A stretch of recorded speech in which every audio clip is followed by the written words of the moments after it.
How many of you run companies? All right. Now, how many of you, for example, I have a teacher in the back. The gentleman is a teacher, right? He said, I've got a class of 100 people or 50 or 20 people, and they drive me insane because they don't listen to me. Or, they irritate me.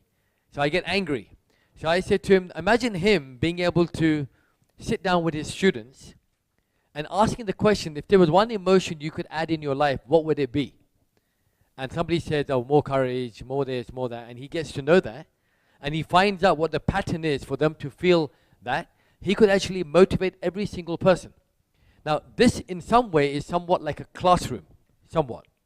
So my job is to look around and see everybody in this room, see what their emotions are like, how they are, and use this kind of stuff in order to trigger you.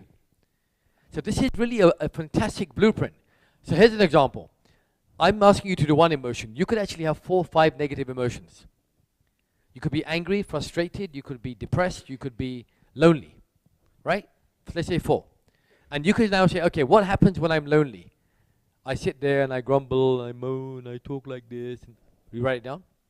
What happens when I'm angry? You write it down. What happens when I'm this? And what emotion do I need? You write it down. You could actually have a blueprint of exactly what emotion to create. Don't forget, we're still only on level 1, which is the source. If I don't get this right, there's no point me moving ahead on this program. I'm being honest with you. You've got to understand, even though this may be really ABC stuff, it's ABC. It's not complex. But this is it. If you can get your understanding here that this is what we're trying to do. I'm trying to say to you, here's an emotion that you don't need in your life. So that lady, young lady there, anger. She doesn't need anger. She needs what? Calmness, happiness, joy, whatever it may be. So let's say we'll take calmness as an example. So if she's angry, we now know that her pattern for anger happens like this. If she's aware of it, the next time she gets angry and she starts going, her brain will say, you are getting angry. I'm telling you, watch, it'll happen. Her brain will say, you are getting angry. What will she do?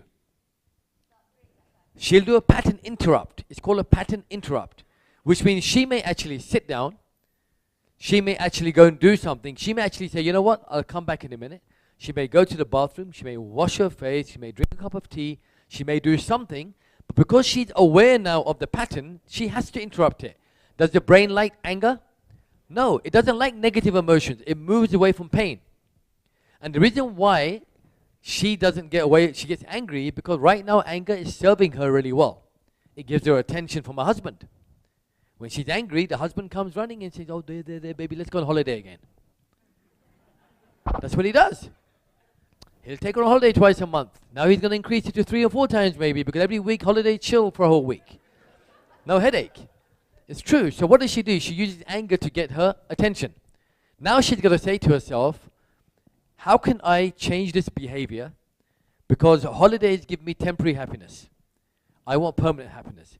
What physiology do I need to adopt to be calm? Oh, to be calm, I need to be A, B, C, D, E, F, G, H, I, J, K. What do I need to focus on?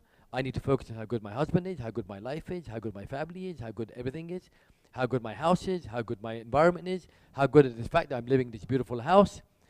I'm living in a house, I'm getting food, focus is good. What language can I do? When my husband comes home, I'm going to just go up to him and tell him, and look him in his eyes and say, you're the most incredible man in the world. I'm going to make sure he feels good. I'm going to take care of my mother-in-law. And when I'm taking care of them, I'm going to tell my mother-in-law and father-in-law, I know you're not well. I know you're going through a lot of pain. I understand that. But I'm here for you. Don't worry. No matter what you say about my son, I'm going to still be here for you. Now, if that happens, what kind of state will she become in? She'll be totally empowered. Because all we're doing is creating a state. That's it. So what I do for a living is I help people change their. That's what I do. There's nothing else that I do. That lady who was at the back was saying, she changed her life by coming to the blueprint. I didn't do anything really. She woke up one day, she came to the event, she heard something, she changed her state, her whole life changes, and now she goes happy.